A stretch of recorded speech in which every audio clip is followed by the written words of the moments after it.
Alors après, ce n'est pas terminé.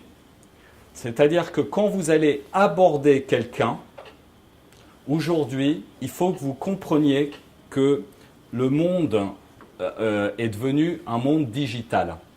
Donc c'est là où on arrive sur quelque chose qui est très important, qui est le marketing personnel et votre présentation.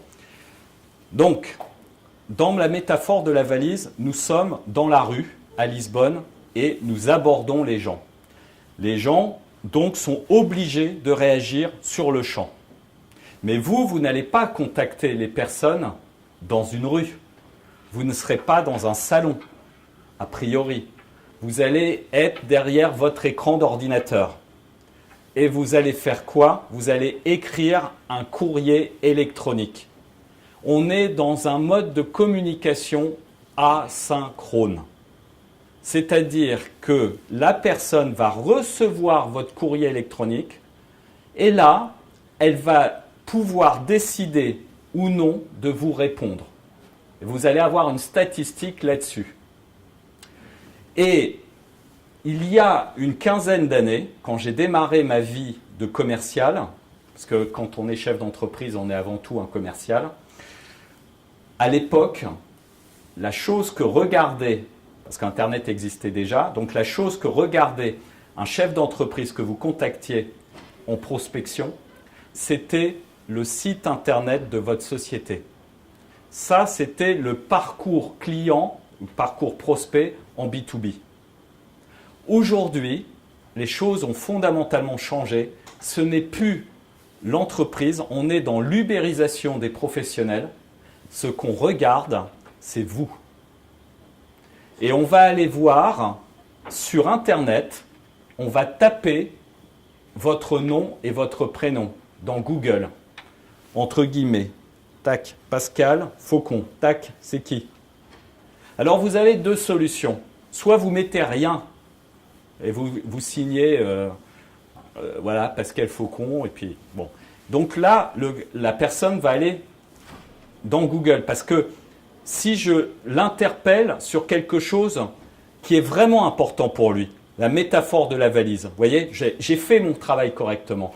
Je sais que vous avez l'appendicite, que vous êtes malade, et je vais vous contacter avec un mail où je vais vous poser la question, je vais vous dire, par mon réseau, j'ai appris que vous seriez malade de l'appendicite. Et je me permets de vous contacter pour savoir si éventuellement vous seriez intéressé pour que je puisse vous aider en matière de médicaments contre la douleur. Eh bien, si vous êtes en train, avec votre péritonite, vous êtes en train de vous tordre de douleur, ben évidemment que vous êtes intéressé. Vous comprenez ? C'est de la même façon que si je vous contacte, vous êtes dans le désert, vous n'avez pas d'eau, et puis je vous dis, est-ce que vous seriez intéressé par une bouteille d'eau? Ben évidemment. Vous comprenez? On est en plein cœur, là, de votre problématique. Sauf que vous allez quand même vous poser la question, mais c'est qui lui? Et là, vous allez taper mon nom et mon prénom dans Google. Et là, il y a deux solutions. Soit vous arrivez sur un beau site internet, un beau profil LinkedIn, dans lequel vous voyez professeur Pascal Faucon, spécialiste de l'appendicite, et recherche papier sur les médicaments contre la douleur, contre l'appendicite, machin et tout. Ben là, vous vous dites, mais c'est le Père Noël qui tombe du ciel. Donc, vous répondez tout de suite. Ben oui, je suis à votre disposition quand vous voulez. Vous voyez? Donc ça, c'est l'option 1. Option 2, vous contactez donc la personne, mais correctement, enfin comme je viens de vous dire. Mais là, vous tombez sur moi, vous voyez, avec ma photo en train de prendre une bière. Déjà, là, vous vous dites, tiens, c'est quoi ça? Et puis alors après, si vous voyez le profil LinkedIn et vous voyez charcutier, boucher. Et là, vous dites, mais c'est une plaisanterie. Donc, vous comprenez que la clé de la réponse, c'est votre marketing personnel, votre présentation. Comment vous vous présentez? Vous avez beau interpeller la personne, c'est le premier problème, interpeller le décideur sur quelque chose de stratégique pour lui. Donc là, il y a de l'intelligence. Et deuxième problème, donc là que je vous soulève, c'est comment vous vous présentez. Quelle tête vous avez sur les réseaux d'un point de vue digital. C'est quoi votre présentation digitale?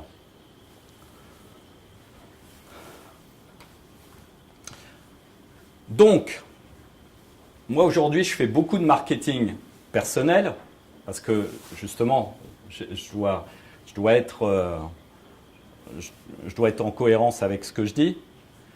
Et malgré le fait que je communique beaucoup, si vous tapez mon nom et votre prénom, il doit y avoir dans Google, il doit y avoir vraiment sur moi, il doit y avoir plus de 8000 références. Mais en fait, les deux premières qui vont tomber, c'est mon blog perso et LinkedIn. C'est les deux réponses, les deux premières. Donc pour vous, je vous dis tout de suite, LinkedIn, ça va tomber tout de suite. Et puis, contrôlez tout de suite aussi qu'est-ce qu'il y a dans Google Images. Si je fais la même chose, puis je vais regarder sur Google Images. Qu'est-ce qui sort comme image sur vous? Mais le profil LinkedIn, c'est absolument essentiel.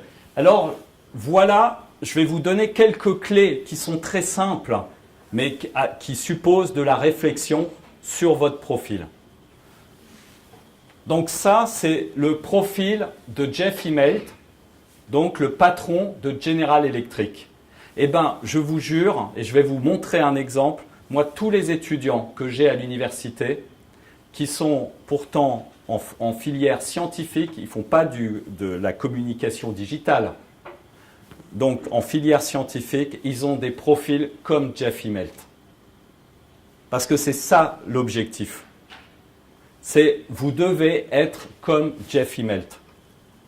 Il n'y a pas vraiment il n'y a pas de raison pour que vous ne soyez pas comme lui, que vous ne sachiez pas vous présenter comme lui. Donc, vous voyez que ça suppose une belle photo. Vous êtes l'ambassadeur potentiel d'une société. Donc, votre photo ne doit pas être n'importe quoi. Ensuite, il y a une réflexion stratégique à travers des articles. Ensuite, on va voir, il y a un résumé qui est un pitch sur vous. Et vous ne devez pas vous présenter comme étudiant, chômeur, salarié ou retraité. Vous vous présentez comme professionnel. Il y a des jeunes professionnels et il y a des seniors. Mais il n'y a que des professionnels. Il n'y a pas des étudiants qui ne sont pas des professionnels et des chômeurs qui ne sont pas des professionnels et des retraités qui ne sont pas des professionnels et puis des salariés qui sont, eux, des professionnels. Non, non, non, non. On est tous des professionnels. Donc, on se présente par rapport à ce qu'on veut être ou son objectif professionnel. Donc ça, c'est le profil de Mike. Mike est un de mes étudiants de l'année dernière de l'université de Cergy-Pontoise. Vous voyez, il fait de la recherche dans les bétons. Donc franchement, ce n'est pas un endroit où normalement vous vous attendez à avoir des gens qui sont des pros du marketing digital, mais vous voyez que son profil est construit comme celui de Jeff Immelt. Vous avez une photo qui le présente bien. Voyez, vous avez une réflexion stratégique. Le béton de verre a-t-il un futur? Ça, c'est un article que 5000 personnes ont vu. Ou individuel. Donc, il y a un vrai travail de communication. Vous voyez, quels enjeux et risques associés à chaque projet, je ne sais plus. Voilà, enfin, on n'a pas le titre intégral, mais c'est pour vous montrer qu'un jeune peut faire un profil qui est excellent. Alors, maintenant, vous avez un résumé sur LinkedIn. Ce résumé, c'est le pitch que vous allez avoir si on se rencontre, j'ai un poste et je vous dis, comme dans un entretien de recrutement, présentez-vous. Si je vous dis de vous présenter, vous avez deux types de personnes qui vont, deux manières si vous voulez. La première manière, ça va être de dire, ben voilà, j'ai fait ci, j'ai fait ça, et vous vous racontez sur votre histoire. Vous allez voir les profils des gens et vous allez vous apercevoir que 90% des personnes racontent ce genre de choses. Ils parlent de leurs aptitudes, de leurs skills à travers leur histoire. Donc, ça, c'est une manière. Maintenant, je vous présente Nora. Nora était étudiante. Je l'ai eue il y a... Ça doit faire 3 ans. Nora avait un rêve. Elle voulait être conducteur de travaux. Nora est étrangère et c'est une femme. Donc si je vous dis étrangère, femme, et puis junior, et dans un secteur qui est extrêmement masculin, qui est le génie civil, la conduite de travaux, vous avez quand même pas mal d'handicaps cumulés. Maintenant, je vous donne son pitch. Première partie du pitch, celui qui doit être sur le résumé. Je suis irakienne. J'ai connu la guerre quand j'étais petite. Pour moi, la construction signifie la paix. C'est pour cette raison que j'ai choisi le génie civil. Eh bien, je dis que rien qu'avec ce pitch-là, vous êtes chef d'entreprise, vous allez vous dire, cette fille-là, elle est super. Et je vais lui donner sa chance. Vous comprenez? Et c'est ça qu'il faut faire ressortir. C'est pas me dire, j'ai fait des études de génie civil, j'ai appris le calcul de structure, le machin. Tout ça, c'est dans la suite du profil, dans les cours, les machins, tout ce que vous voulez. Dites-moi ce que vous avez dans le ventre. Quelle est votre foi? En quoi croyez-vous? Parce qu'on va vous choisir, parce que vous êtes différent. Vous comprenez? Je vais vous dire un truc qui vient du fond de mes tripes. Moi, je suis chrétien. Et quand on me demande « c'est quoi ta foi ?» Ma foi, c'est qu'un seul homme peut sauver l'humanité. C'est parce que vous êtes différent, parce que vous avez quelque chose d'unique qu'on va vous choisir. Faites-le ressortir. On ne va pas vous choisir parce que vous êtes similaire aux autres. Et encore moins dans l'international. Si on va vous chercher à l'étranger, c'est parce qu'il y a quelque chose que vous avez et que les autres n'ont pas. Donc le deuxième aspect du pitch, c'est votre vision en tant que professionnel. C'est-à-dire qu'elle veut être conducteur de travaux, qu'elle dise c'est quoi pour elle la conduite de travaux. Un chantier de génie civil, c'est comme construire une cathédrale. C'est le détail qui va donner la valeur de l'objet à la fin du chantier. Une cathédrale, c'est la somme de détails. Et ça, c'est une somme de détails. Et ça, c'est la conduite au quotidien du chantier qui va faire qu'on va réussir le chantier ou non. Donc je vous donne une formulation de ce type, mais là, vous avez l'expression d'un professionnel sur son job. Et le dernier point, c'est votre vision sur le futur. Mais pas le vôtre, on s'en fiche. Celui du métier. La maquette numérique va demain révolutionner la manière dont on va gérer les chantiers, car Et là, vous allez avoir un discours extrêmement différenciateur par rapport à beaucoup de gens. Quelles sont les 3 parties?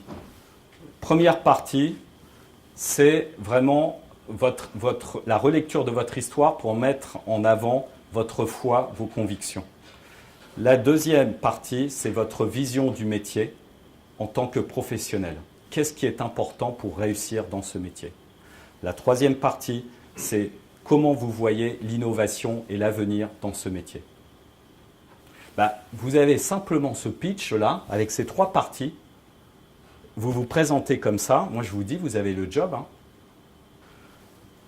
Après qu'on sait ce que vous avez dans le ventre, et encore une fois, vous pouvez vous appeler Nora ou vous pouvez vous appeler Jeff Immelt, vous voyez bien que ce n'est pas une question d'expérience, ce que je viens de vous dire.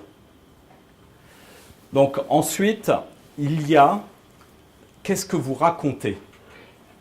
Quelle est la communication que vous avez? Les articles. Donc, moi, toute personne qui va chercher un job à l'étranger, je vais lui faire écrire un article. Et on va vraiment réfléchir sur le sujet.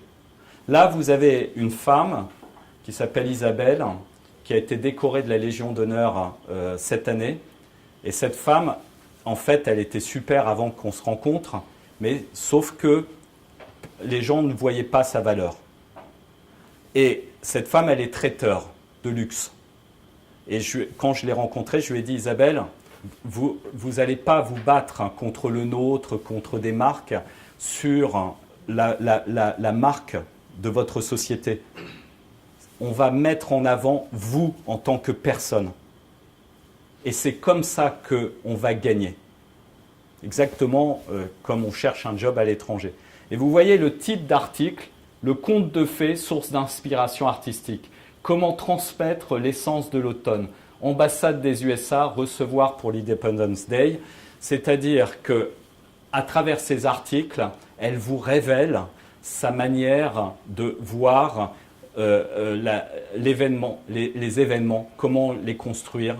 Et elle travaille énormément sur le sens, sur les saveurs, sur les parfums. Et quand vous lisez ces articles, vous vous dites, mais c'est fantastique. Moi, si j'ai un événement à très forts enjeux, mais c'est à elle que je dois le confier. Donc, on le voit tout de suite à travers ce qu'elle écrit. Donc, dites-moi ce que vous allez raconter et je vais vous dire qui vous êtes. Donc, quand on cherche un job à l'étranger, il y a 2 mots-clés qui intéressent les chefs d'entreprise, qui intéressent tout le monde, et dans lequel on peut faire rentrer n'importe quelle personne, et à partir desquels vous devez prendre le problème de l'entreprise, c'est croissance et innovation. Vous devez tout repenser en fonction de ça. Sur quel sujet vous pouvez vous positionner en matière de croissance et d'innovation? Et il va falloir travailler bien sur le contenu. Pour moi, ça a plus de valeur que votre profil.